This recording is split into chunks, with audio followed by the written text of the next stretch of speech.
No início da semana, quando eu li Lucas capítulo 7, o versículo 21, o meu coração, ele tem queimado.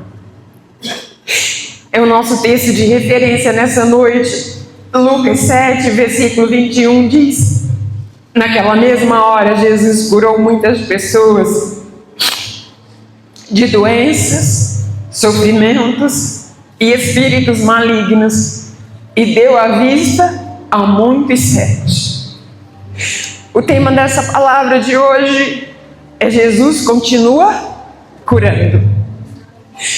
No momento em que eu li Lucas 7, 21, eu vi esse que nós acabamos de ler, que Jesus, ele curava muitas pessoas de doença, sofrimentos e espíritos malignos, e deu vista aos cegos. Isso mexeu comigo de uma forma muito profunda.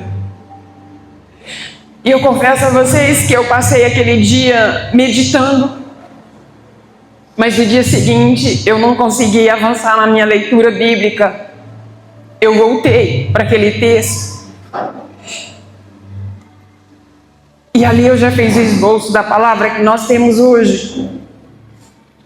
Mas hoje eu voltei novamente para Lucas 7, para observar o que estava acontecendo ali. E quando nós olhamos o início do capítulo 7, nós vamos ver algo presente. A primeira coisa é que Jesus, ele cura um homem a pedido de um centurião romano. Aquele homem se aproxima de Jesus e pede socorro, e Jesus cura o seu servo. Após aquela cura, Jesus anda um pouco mais e ele se encontra com uma viúva. E aquela viúva está desesperada porque o filho dela havia morrido. E ela então está triste. Imagine uma mãe sem filho, em especial uma viúva. Talvez você não compreenda o contexto, porque uma viúva hoje, às vezes ela recebe uma aposentadoria. O contexto de hoje é totalmente diferente do contexto da época. Mas naquela época, uma viúva, ela não tinha um trabalho como hoje, e ela era sustentada por esmolas. E se ela tem um filho, ela tem uma esperança de que aquele filho vai crescer, vai se tornar um trabalhador e vai sustentar ela. Mas ela agora está sem o filho. E Jesus então se aproxima dela e ressuscita seu filho.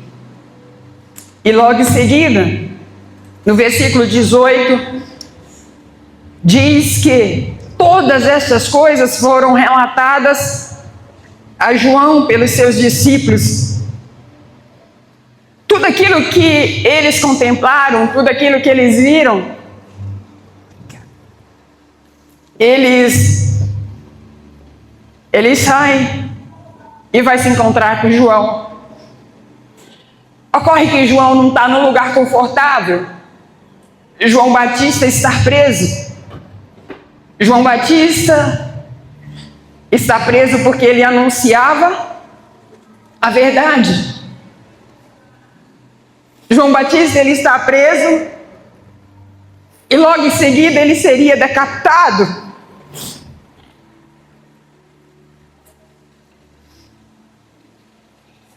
Eu imagino que João está vivendo uma das piores crises da vida dele.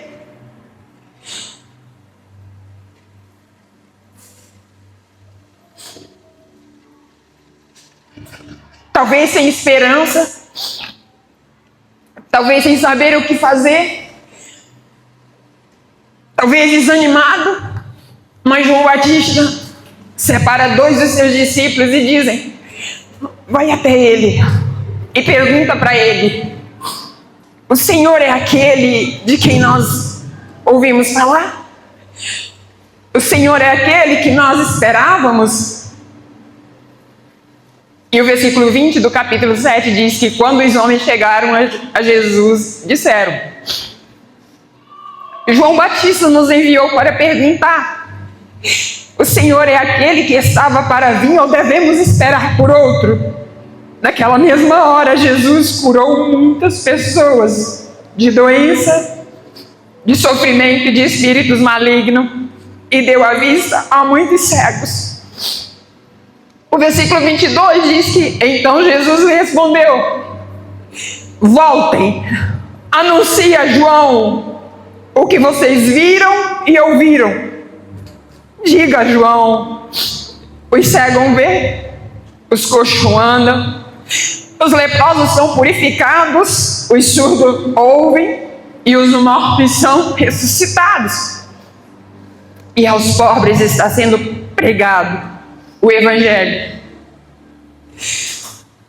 Naquela hora, o que Jesus faz, ele não responde aqueles dois homens, discípulos de João Batista, com palavras bonitas, com um evangelho bonito.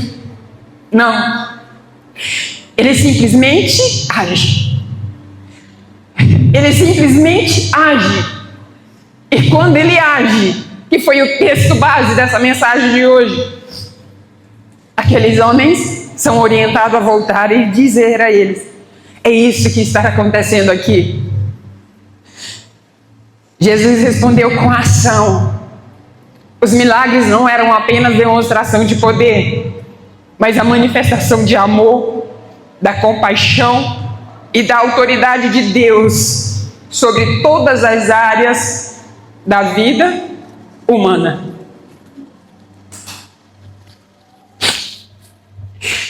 Amados, eu não sei você, mas quando eu li isso aqui, isso mexe profundamente comigo. E por que mexe? Porque hoje nós temos vivido um tempo onde cada um tem se preocupado com sua própria vida. Eu não sei o que tem acontecido nos últimos dias, ao certo, mas eu me sinto como João Batista. Eu imagino que João Batista estivesse vivendo a pior crise dele. É como se ele gritasse: Senhor, eu fiz de tudo. Eu andei como louco. Eu comi gafanhoto e mel. O mundo me aponta e eu só quero saber, o Senhor é real. E eu acredito que essa é a mensagem de hoje para nós. Irmão, chega de mensagem bonita. Chega de palavra motivacional. Chega de dizer que somos cristãos. Se não acontecer nada na nossa volta, não vale a pena. Se quem está no nosso lado não tiver a vida transformada, esse evangelho é perca de tempo. Nós precisamos compreender isso. Jesus curou doenças, Jesus curou sofrimento, Jesus libertou de espíritos malignos, Jesus deu vista aos cegos. E eu fui atrás do original, entender cada ponto desse. Quando a gente olha para Jesus curou doenças, verdadeiramente Jesus curou. Quem estava com câncer, naquela época não se ouvia falar. Naquela época a gente ouvia falar de lepra. A gente ouvia falar daqueles que faleciam sem ter explicação. E como profissional da saúde, a gente sabe que eram as doenças infectos contagiosas. Pois naquela época não havia ciência como há hoje. Não havia antibiótico como há hoje. Naquela época quem curava eram os religiosos. Sim, porque naquela época era Deus e era Deus. Mas hoje nós temos muito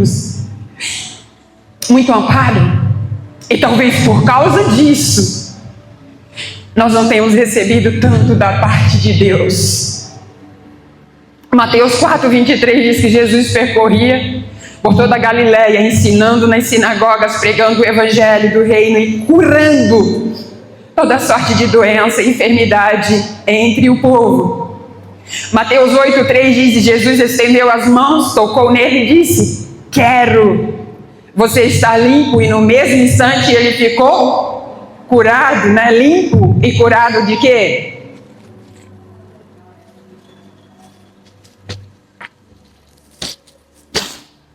Da lepra. Lucas 9, versículo 6 diz: então os discípulos partiam e percorriam os povoados anunciando o evangelho e efetuando o quê? Cura por toda parte. Jesus curou, mas agora quem está curando são os discípulos. Atos 5:12 diz: muitos sinais e prodígios eram feitos entre os povos pelas mãos dos apóstolos. Depois que Jesus parte, depois de Jesus passar pela ascensão, agora os discípulos continuam curando. Isso para te dizer que o Jesus do século I continua o mesmo. Jesus continua o mesmo. Nós precisamos entender que Jesus continua curando. Nós precisamos compreender que Jesus ele está disposto a curar. Hoje nós precisamos carregar isso dentro de nós. Nós precisamos alimentar o nosso coração e impor as mãos sobre aqueles que estão enfermos. Eu não sei você, mas a minha oração tem sido nos últimos dias, quando eu me ajoelho em casa, eu digo: Senhor, eis-me aqui, faz de novo. Eu creio, irmãos, que eu vou ver sinais e prodígios. Eu creio que eu fui chamada para isso. Eu creio que sobre mim há uma unção, sim, de cura. Até porque logo que eu aceitei Jesus, eu recebi essa palavra profética. Nós fomos chamados, irmãos, para anunciar o evangelho que Jesus anunciava. Mas eu quero te dizer que esse evangelho sem transformação, que esse evangelho sem mudança, ele será só barulho.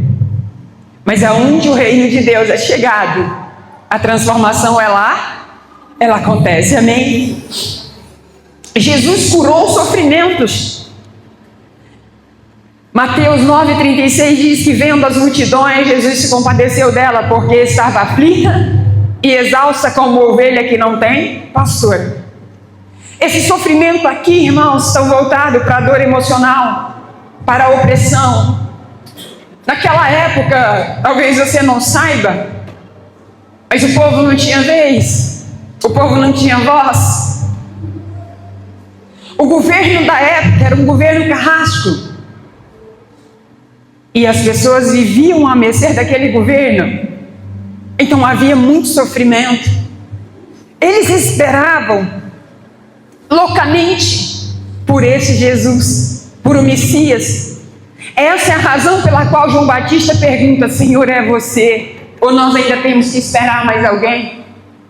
Porque a opressão era tamanha, irmãos, que eles agonizavam. Se nos dias atuais a gente fala de ansiedade, você imagine naquele tempo. E a palavra diz que Jesus, ele tinha compaixão. Talvez essa palavra mexa tanto comigo, porque hoje nós estamos vendo pouca compaixão no nosso meio. A igreja, inclusive, é um lugar para acolhimento, é um lugar para transformação. Em muitas casas de reuniões, chamadas igrejas, há muita fofoca, há muita confusão, há muito julgamento, há muito apontamento. Irmãos, onde o reino de Deus está estabelecido, o sofrimento tem que dar trégua. A dor emocional, ela tem que ser curada. Talvez você não saiba, mas os vícios, eles estão diretamente ligados a algum tipo de dor. Uma dor que não é exposta na pele, uma dor que não é visível, mas existe uma alma que sangra. Existe uma alma que está sofrendo de hemorragia, mas nós não conseguimos enxergar. Diferente de Jesus. Quando Jesus chegava num lugar, irmãos, a presença de Jesus era tão forte que os demônios ali, eles reconheciam Jesus. A primeira coisa que mudava não eram as pessoas, mas era o ambiente. E eu quero te dizer nessa noite, anseie pela presença de Jesus mais do que qualquer outra coisa na face da terra. Houve um tempo na nossa vida, na nossa casa, há um pouco mais de 10 anos, que os nossos sonhos, os nossos desejos, irmãos, era um desejo comum como de qualquer outra pessoa. Há 13 anos atrás eu chorava pedindo a Deus uma casa. Há 13 anos atrás eu chorava pedindo a Deus um carro. Hoje esse não é o meu motivo de choro. Hoje não é por isso que eu choro. E eu acredito que há 13 anos atrás eu não era também qualquer cristã, mas eu chorava por as razões erradas. Eu me lembro de um dia que eu estava dentro do meu carro, chorando porque eu não havia passado no concurso. Havia tanta dor dentro de mim. E eu cheguei em casa, amor e minha mãe impuseram as mãos sobre mim, não sei se ele lembra disso. Eu estava muito debilitada, porque eu estava como esse povo, esperando algo que era material. E eu lembro da minha mãe falar para o Assênio, vamos orar por ela. E eles dois oraram por mim. Mas dias depois, novamente, dentro daquele carro, eu vou chegando próximo de um condomínio que tem em Palmas, chamado Privilégio, ouvindo um louvor, e de repente eu ouço a voz dele. Naquele dia você chorou, mas eu chorei mais do que você. Eu olhei por lado, irmãos, até hoje, e eu bati a mão. Eu queria tanto ter tocado nele naquele dia. Eu sabia que ele estava comigo, eu sabia que ele estava do meu lado. Mas eu não pude tocá-lo, mas eu senti a presença dele. E eu lembro dele dizer para mim, eu amo te ver feliz.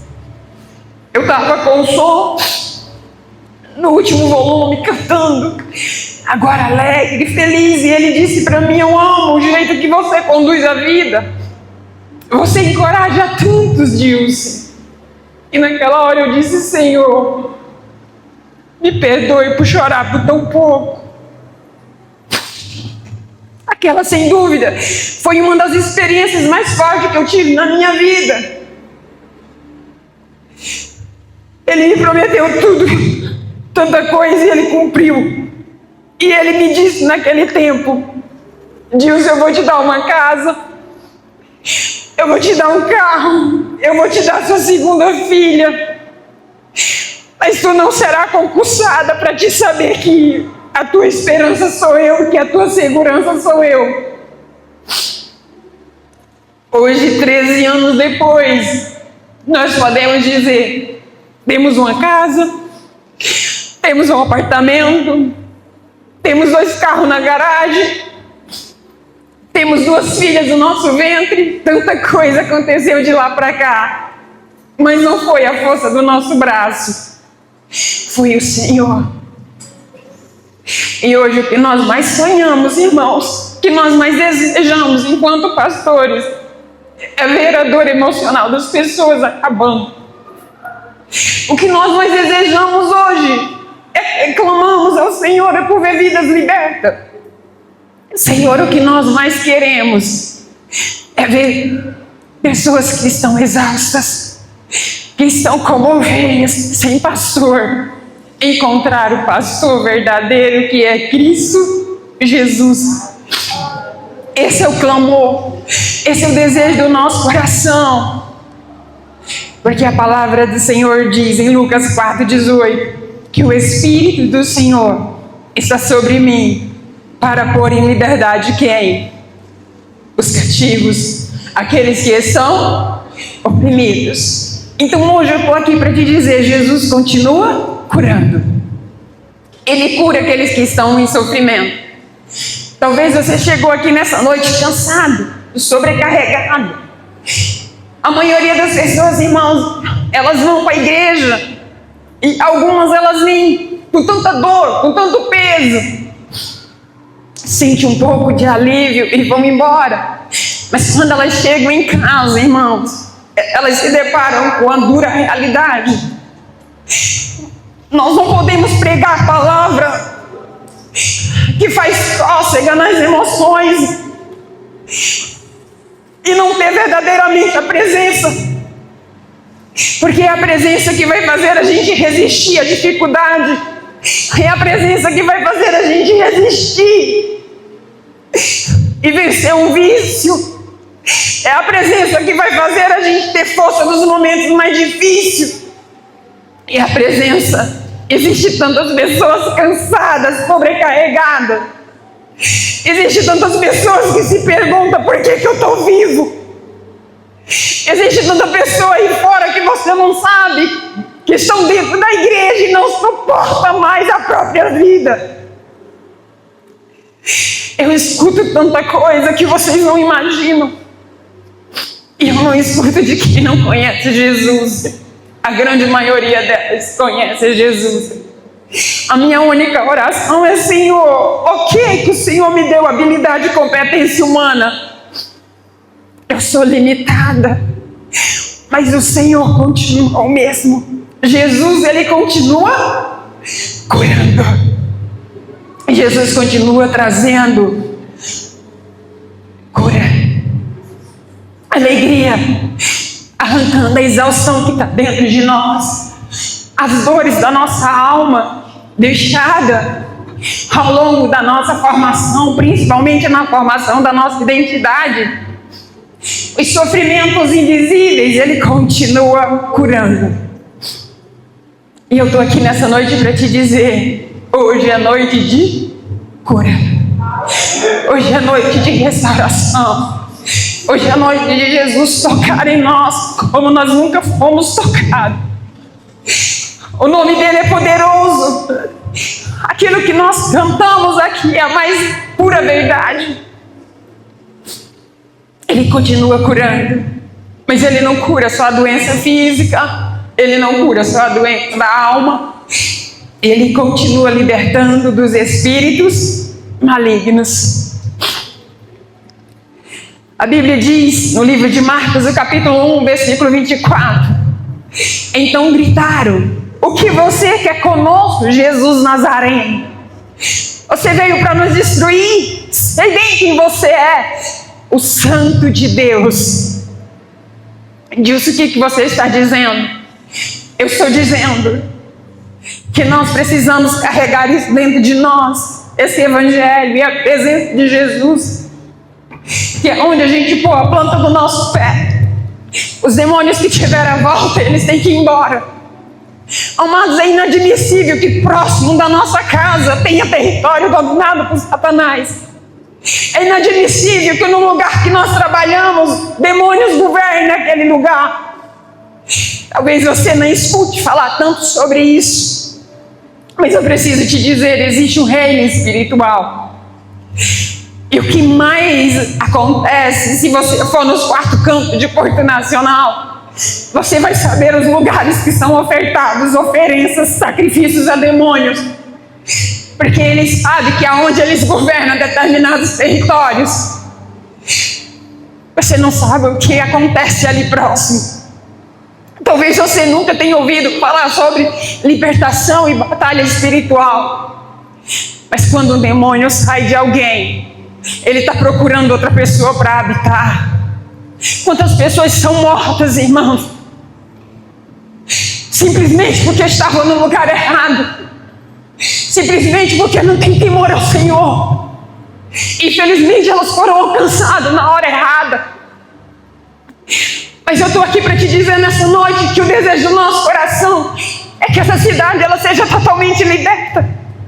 O desejo do nosso coração é que nessa cidade se levante um povo que diga: chega, Senhor, chega, Senhor, chega. O desejo do nosso coração é que Deus estabeleça o seu reino nessa cidade. O desejo do nosso coração é que nos quartos dessa cidade seja governada por Jesus. É que os demônios, eles possam sim reconhecer em você a autoridade que está sobre ti. E que eu e você, nós possamos nos posicionar e entender que nós somos enviados do Senhor para chamar a glória do Senhor para esse lugar. Diz qual é o benefício? Aonde tem demônios, aonde eles governam a confusão, a divisão, a doença, a gritaria, a morte, falta paz. E aonde falta paz não tem prosperidade. Mas nós temos declarado que essa cidade é uma cidade próspera. Que os empresários, os governantes, os comerciantes dessa cidade são pessoas escolhidas do Senhor. E que elas serão guiadas pelo nosso Pai, amém? Por causa da nossa vida e por causa do nosso posicionamento. A palavra diz em Mateus 8:29, e eis que gritaram: o que você quer conosco, Filho de Deus? Você veio aqui para nos atormentar antes do tempo? Amados, quando o evangelho de verdade é pregado, o reino de Deus prevalece. Atos dos Apóstolos, capítulo 19, versículo 20 diz: assim a palavra do Senhor crescia e prevalecia poderosamente. O que acontecia ali? Quem vivia de macumba, quem vivia de fazer magia, abandonava suas práticas. Havia um arrependimento coletivo. Inclusive uma cidade marcada, que é a cidade de Éfeso, ela é totalmente marcada. E teve inclusive a cultura daquele lugar transformado. Deixa eu te falar algo. As pregações de hoje dizem que a cultura está influenciando a igreja. Mas eu preciso te falar a verdade. Quem tem que influenciar a cultura é a igreja. Se numa cidade, irmãos, a cultura prevalece mais do que o evangelho, é porque nós, como cristãos, não estamos fazendo o nosso papel. Mas eu estou aqui para te dizer, nessa noite, nós somos uma igreja escolhida para o Senhor. Eu creio, irmãos. Talvez hoje seja difícil você assimilar, mas eu creio que essa igreja, ela veio com um propósito para essa cidade. E essa igreja, ela vai fazer algo diferente. Essa cidade, ela será transformada. Sabe por quê? Porque onde Jesus está, Ele transforma vidas. Você faz parte do projeto de Deus. Eu poderia aqui chegar e te dizer que a sua vida será próspera. E vai, eu creio nisso. Mas sabe por que você será próspero? Sabe por que a sua vida está sendo restaurada? Sabe por que a sua vida está sendo mudada? Porque o interesse maior de Deus em quê? Nessa cidade. Quando nós estamos juntos, quando verdadeiramente nós estamos vivendo o propósito, toda cidade e região, ela é mudada. Você, a sua casa, é lugar de restauração. A sua família, o seu casamento, a sua vida financeira, os seus filhos são escolhidos do Senhor. Nós somos escolhidos do Senhor. E eu estou aqui nessa noite para te dizer: há algo acontecendo na sua casa e no seu lar, ainda que você não perceba. Feche seus olhos. Jesus, obrigada. Obrigada por essas famílias preciosas. Obrigada, Senhor, porque o Senhor escolheu esse povo. Obrigada por o Senhor ter escolhido esses homens segundo o teu coração. Obrigada, Jesus, por o Senhor ter nos presenteado com homens segundo o coração do Senhor. Homens como Davi, homens que adoram a tua presença, homens que te amam acima de todas as coisas. Obrigado, Jesus, porque aqui o Senhor está levantando famílias sacerdotais, famílias escolhidas do Senhor, famílias que fazem a diferença na cidade de Porto Nacional. Obrigada, Jesus, porque eu estou diante de homens sábios, homens posicionados, homens sacerdotes, Jesus. Essa igreja, Senhor, existe um exército de homens separados por Ti, assim como um exército de mulheres, Senhor, mulheres vigilantes, mulheres sábias, mulheres compromissadas com a Tua obra. Ah, Jesus, obrigada, porque nós nos reunimos para atrair a Tua presença e para atrair o Teu favor na terra. Jesus, obrigada. Obrigada por essas mulheres que escolheram viver a santidade, Jesus. Obrigada, Jesus, porque o Senhor consagrou os nossos ventres. Obrigada porque o Senhor fez os nossos ventres férteis. E por causa da Tua fertilidade que habita em nós, os nossos filhos são respostas do Senhor para essa nação. Os nossos filhos foram escolhidos, Jesus, como homens e mulheres posicionados. Nas escolas eles serão boca do Senhor, nas praças eles são voz do Senhor, e por onde eles passam, Jesus, há uma marca, Jesus, e nós Te louvamos por isso, porque juntos como família e como igreja Pai Church em Porto Nacional, os demônios vão precisar bater em retirada.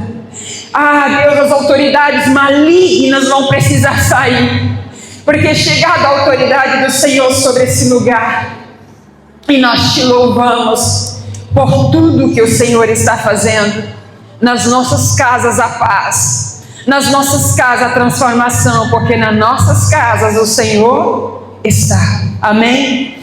Você pode glorificar ao Senhor? Aleluias. Jesus, Ele dava vista aos cegos. Mateus 9, 29 e 30 diz: então Jesus tocou os olhos deles, dizendo que ele seja feito segundo a fé que vocês têm. E os olhos deles se abriram. Marcos 10, 52 diz: Jesus lhe disse: vá, a sua fé salvou você. E imediatamente ele se tornou a ver, e seguiam Jesus estrada fora. João 9,39 diz: eu vim a este mundo para trazer juízo, a fim de que os cegos vejam e os que veem se tornem cegos. Lucas 24:45 diz: então lhe abriu o entendimento para compreenderem as Escrituras. Amados, quando Jesus dá vista aos cegos, não foram só os cegos físicos. Eu não sei se você sabe, mas a cegueira era uma das enfermidades mais difíceis de ser curada naquela época. Mas Jesus dava vista aos cegos, literalmente falando, mas principalmente aqueles que eram cegos de entendimento. O que o contexto de Lucas 7 revela? O centurião, ele trazia dores sociais e familiares, e Jesus entrou em uma estrutura adoecida. O que a viúva fala conosco? Que havia dores emocionais ali, mas Jesus, ele toca perdas e sofrimentos invisíveis. João Batista, que é o terceiro do capítulo 7 do livro de Lucas, Jesus, ele acalentou a crise da alma do profeta. Amados, o profeta também tem crise, especialmente no momento em que parece que não há resposta. Então Jesus responde até nas perguntas silenciosas do nosso coração. Talvez você chegou aqui nessa noite cheia de perguntas, mas perguntas que os seus lábios não foram capazes de anunciar. Mas Ele está aqui para te dizer nessa noite: eu estou disposto a responder os seus questionamentos. E eu estou aqui também para te dizer: Jesus toca corpos enfermos, Jesus restaura as emoções feridas, Jesus quebra cadeias espirituais e Jesus abre olhos espirituais. O contexto de Lucas 7 revela uma mensagem poderosa. Ela começa em uma casa em sofrimento, passa por uma mulher em luto e encontra um profeta em crise. Mas ele termina com Jesus curando uma multidão. Eu vou repetir para você gravar. Começa em uma casa. Você é casa. Você é família. E eu sei que cada um de nós aqui hoje tem algum tipo de sofrimento na alma, no corpo, em algum lugar. Mas Jesus, ele começou numa casa curando o sofrimento. Ele chegou em uma mulher em luto, aquela viúva. Mas ele alcançou um profeta em crise. Talvez eu seja hoje essa profetisa que se encontra em crise. Mas ele alcançou uma multidão, porque onde Cristo se manifesta, o reino alcança todas as dimensões da vida humana. Eu preciso te dizer que o evangelho que nós precisamos anunciar não é qualquer evangelho. É um evangelho que alcança todas as áreas da nossa vida. É um evangelho que traz cura física, que traz cura emocional, mas que também traz cura espiritual. Enquanto ver fôlego de vida, irmãos, esse é o evangelho que nós vamos anunciar. Esse é o evangelho que nós vamos pregar. Esse é o evangelho que nós vamos trazer à existência. Porque esse é o desejo do coração do Senhor. Eu choro hoje, declarando Isaías 62:7. Não vou dar descanso ao Senhor, enquanto o Senhor não restaurar a sorte de Porto Nacional. Só que a restauração de Porto Nacional começa com a sua casa e com a minha casa. Começa com a minha família, com a sua família. E juntos como família do Senhor, Deus, ele vai fazer dessa cidade um objeto de louvor para as nações. Eu tenho declarado isso, irmãos, dias após dias. Todas as vezes que eu olho para Porto Nacional, Deus não nos trouxe para essa cidade em vão. Irmãos, essa cidade é projeto de Deus. Ela é alcançada do Senhor. Mas é uma promessa. Sabe qual que é a promessa do Senhor? Diga à filha de Sião, diga a Porto Nacional, vocês serão chamados de povo santo, remido do Senhor.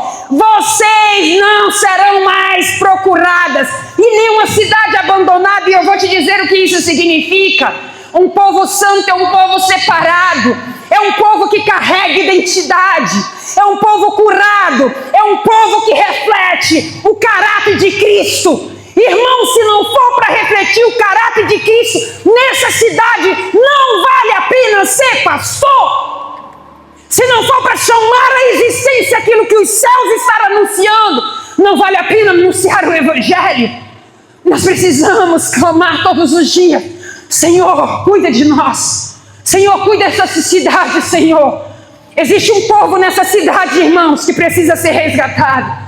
Existe um povo que foi comprado por um alto preço. E o preço que foi pago por cada vida que mora nessa cidade foi o preço de sangue.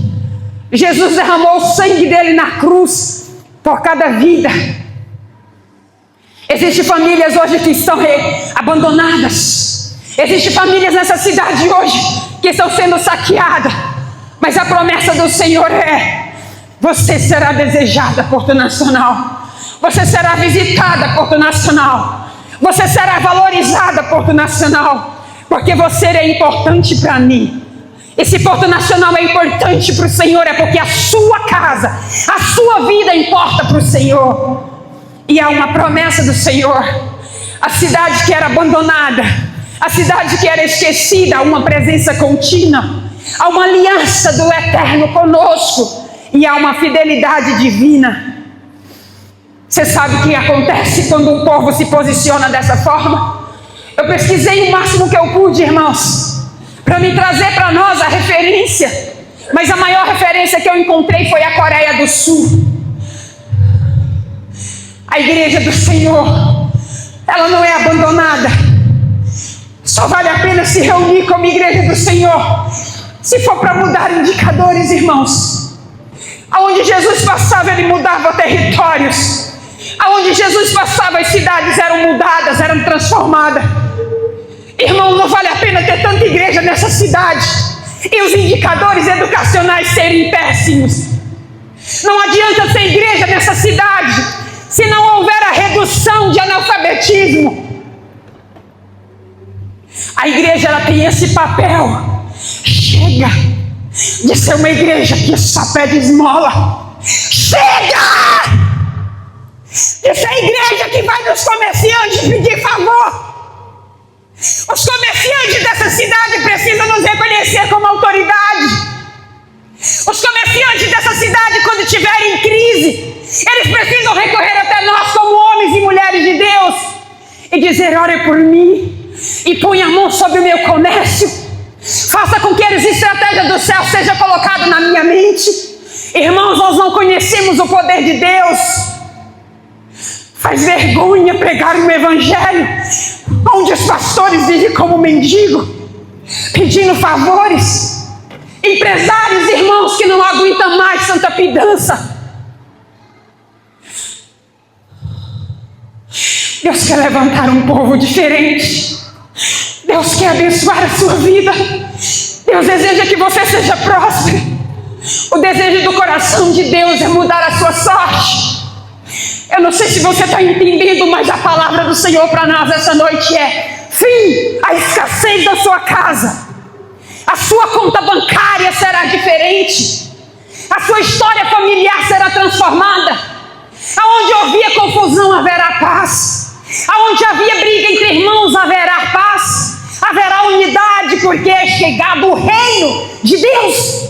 Nós somos igreja do Senhor e nós somos referências na terra. Nós precisamos entender isso, igreja.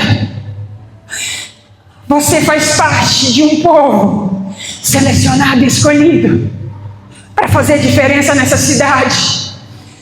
A igreja desse homem de Põe um Show, se você for entrar na internet, você vai encontrar, desde que essa igreja se posicionou na Coreia do Sul, um lugar totalmente acometido por guerra, destruído. Diz que hospitais foram construídos não com dinheiro de político, mas com dinheiro vindo de uma igreja, de um povo. Deixa eu te dizer algo, irmãos. Essa igreja,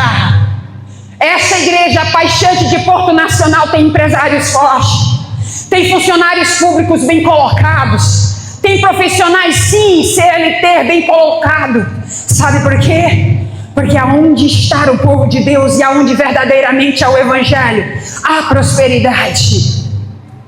E sabe por quê? Porque é você que vai financiar essa cidade. Porque é você que vai ser levantado para financiar essa cidade. Esse homem já não existe mais, mas a igreja dele continua fazendo células, reuniões de oração e mudando a história. Pesquisa a universidade construída por eles. Pesquisa os hospitais construídos por ele. Irmãos, é isso que eu estou falando para nós. Irmãos, nós nascemos para financiar o reino de Deus.